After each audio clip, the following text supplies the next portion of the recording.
अब हमारे लिए इंपॉर्टेंट लेवल्स कौन से हैं? निफ्टी 23,725 23,825 ये आज इंट्राडे रेंज के लिहाज से इंपॉर्टेंट है और यहाँ इस रेंज में आए तो खरीदिए, कोई दिक्कत नहीं है। मत सोचिए कि 24,000 से 23,800 आ गया ना, कहीं तो खरीदोगे।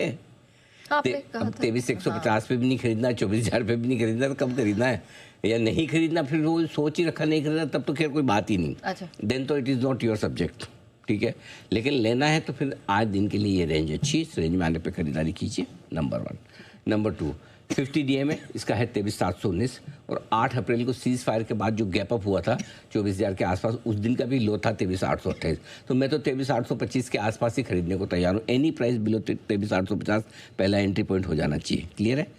अब या फिर किसी को इंतजार करना है कि भाई मैं तो अब 23,300-400 पे तो ले नहीं पाया, उस समय तो 4 दिन से बड़ा रेंज माउंट था, अचानक से शुक्रवार को बड़ा गैप हुआ तो मुझे लगा कि एक दिन रुक जाऊं, क्या पता ट्रम्प पलट जाए शनिवार रविवार को, पलटे नहीं, इस बार डील कर डाली, ये फिर ऊपर हो गया। अब मैं तो फिर थोड़ा डर लगता है, ब्रेकआउट का इंतजार हूँ 24,300, या तो फिर 24,300 पार करे तब नई तेजी के लिए और तैयार होंगे, तो वहाँ छोड़ दीजिए। इमीडिएटली आज के लिए ऊपर की रेंज है 24,000 24,125, इस रेंज में यहाँ पर थोड़ी प्रॉफिट बुकिंग हो सकती है।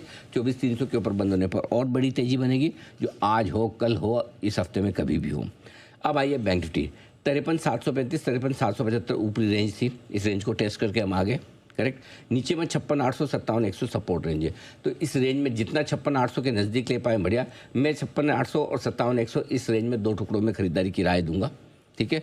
57,800 के ऊपर बंद होने पर तेजी और बढ़ेगी। सो आपको ये डिसाइड करना है, पहली चीज़ मुझे सपोर्ट लेवल पे लेना है या मुझे ब्रेकआउट पे लेना है। जिसको ब्रेकआउट पे लेना है वो निफ्टी को 24,300 पार होने दें और बैंक निफ्टी में 57,800 पार होने दें।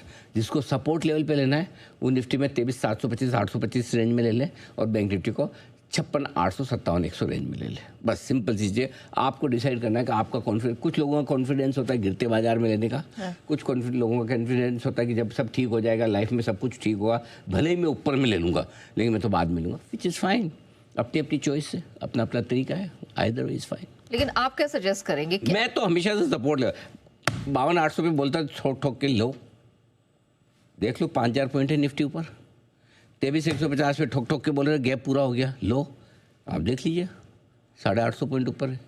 हमें तो सपोर्ट लेवल पे लेना आता है, बिल्कुल हमें तो वहीं लेना आता है। अब किसी को ऊपर में ले, अपने अपनी अपनी चॉइस है। देखिए भाई, अगर आपको बड़ा पैसा बनाना है तो ख़राब गिरते बाजार में लेना पड़ेगा, क्योंकि 4 5 7 8 10 दिन ऐसे होते हैं साल के जो बड़े गैप से दिखाते हैं। अगर उस दिन आपके पास नहीं है तो आपकी काफ़ी तेज़ी मिस हो जाती है। अब सपोज आपको कोई भी स्टॉक लेने थे या कोई भी निफ्टी है, अगर आज का आपने गैप मिस कर दिया या शुक्रवार का 2 दिन का गैप अगर आपने मिस कर दिया तो क्या फिर आप तो इंतज़ार करते रहो। फिर अब 10 आपका अगर 2 दिन में 1,000 पॉइंट निफ्टी बढ़ जाए, 3,000 पॉइंट बैंक निफ्टी बढ़ जाए, फिर आप तो मिस ही कर गए ना, फिर क्या करोगे? बिल्कुल, हम इंट्राडे और जो शॉर्ट टर्म कारोबारी है उनका तो ख्याल रखते ही हैं, आपको एम लेवल्स बताते हैं, लेकिन 52,800 वो आइकॉनिक लेवल था, लैंडमार्क लेवल था, जहां से हमने कॉन्फिडेंस दिलाया बैंक निफ्टी में खरीदारी का।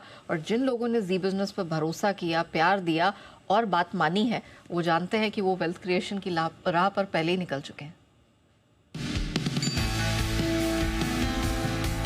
52,600 52,800 की वो रेंज है जिसके लिए मैं बार बार कह चुका हूँ, इन्विटेशन का इंतजार न करें, इस रेंज में आए तो शॉर्ट काट के खरीदारी कर लें। पिछले हफ्ते भी आज भी हमने चिल्ला चिल्ला के बोला कि किसी के इन्विटेशन का इंतजार मत कीजिए, वहाँ सारी शॉर्ट काटिए, लॉन्ग पोजीशन बनाइए। इस रेंज में 52,600 800 में आए तो लेना है, लिया भी, वहाँ से 800 पॉइंट की स्मार्ट रिकवरी भी दी है। 55,000 मेक और ब्रेक लेवल है, 55,000 के ऊपर तब तक जब तक है आप मस्त है।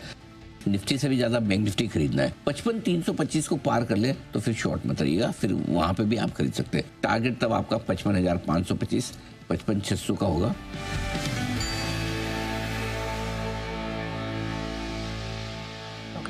सर 52,800 की तो चलिए एक हिस्ट्री हो गई, एक चंक हो गया जहाँ से लोग आए खरीदारी करके।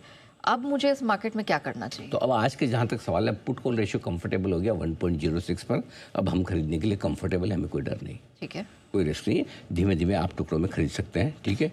23,725 825 आएगा तो आज हम खरीदेंगे, क्लियर है, right.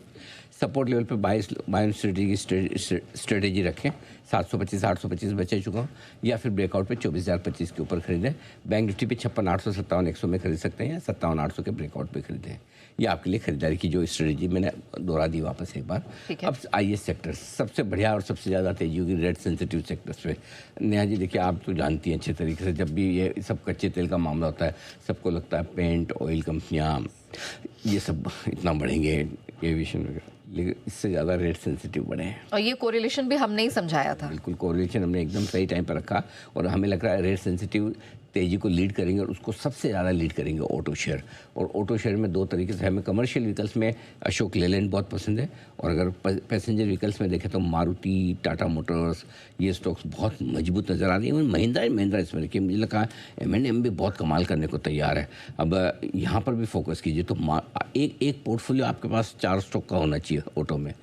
Maruti, Mahindra, Tata Motors, PV, Ashok Leyland, ये 4 स्टॉक का एक पोर्टफोलियो बना दो। ये निफ्टी को फर्स्ट क्लास आउट परफॉर्म करेगा। NBFC शेयरों में मजबूती रहेगी, अच्छी रिकवरी होगी। आप देखिए श्रीराम चोला जैसे शेयर क्या दौड़ लगा रहे हैं, मनापुरम मुथूट जैसे शेयर क्या दौड़ लगा रहे हैं। इसके बाद आइए real estate share. Rate sensitive में रियल एस्टेट पिटे भी बहुत थे, गिरे भी बहुत थे। DLF and company, I mean with in sectors, ये सब चलेंगे। BP, HP, IOC, यहाँ पर बढ़िया तेजी होगी। और यहाँ पर नेहा सबसे बेस्ट और फर्स्ट पिक जो है हमारी पसंद की, वो इसी क्रम में है जिस क्रम में नाम लिखे, अंदाज से नहीं लिखे। बोलने में तो HPB, IOC बहुत इजी बोलने में आता है, लेकिन BPCL, IOC और HPCL बोला तो इसका मतलब है फर्स्ट चॉइस BPCL है, सेकंड IOC, थर्ड HPCL। पूछे क्यों? क्योंकि HPCL जहाँ से गिरना शुरू हुआ वहाँ से सिर्फ 5% नीचे, BPCL जहाँ से गिरा वहाँ से अभी भी 18-20% नीचे है। अच्छा। दूसरी बात, एक चीज़ और आपको बताऊँ, बहुत इंटरेस्टिंग एक फैक्ट और है। हाँ? तो अभी हो क्या रहा था, जब ये गल्फ का वॉर शुरू हुआ, तो तब ऐसा था कि हम कम से कम $6-7 एक्स्ट्रा दे रहे थे, प्रीमियम दे रहे थे रशियन ऑयल को। और आज ये, अभी मैं रिपोर्ट भी पढ़ रहा था थोड़ी देर पहले, अब ये प्रीमियम घटकर डिस्काउंट में आ गई है। यस। और $3-4, तो आपके कम से कम मतलब $10-11 की तो आपकी सेविंग और एक्स्ट्रा हो गई। देखो क्या बचा है, आप देखो, एक तो $10-11 प्रीमियम से डिस्काउंट, दूसरा भाव 126 के हाई से 80 का, एवरेज 100 भी मानो तो भी $20 नीचे, और तीसरा करेंसी वो आपकी मजबूत हो गई 5%, 4%। तो 3 फायदे हैं मुझे लगता है HPBP, IOC में। और इसमें स्पेशली सबसे फर्स्ट प्रेफरेंस हमारी BPCL है। कोई बड़ी बात नहीं, यहाँ से भी BPCL 10-12%, 15% की तेजी इवेंचुअली और दिखाएगा। और सबसे बड़ी बात, चौथी चीज़ जो आज मैंने बताया, मार्केटिंग मार्जिन आज पॉजिटिव हो गए इनके। करेक्ट। अब ये भाव में जल्दबाजी हड़बड़ी ना करें बेचने की कि मेरे पास BPCL, HPCL, IOC पड़ा था। हाँ, HPCL थोड़ा ज़्यादा भागा हुआ है नेचुरली, तो अब कैचअप रैली आपको BPCL में ज़्यादा दिखेगी, लेकिन बिल्कुल होल्ड करके रखना है, इसको छोड़ना नहीं है। हमारा $75 से $80 का टारगेट क्रूड का है, वो भी आने वाला है।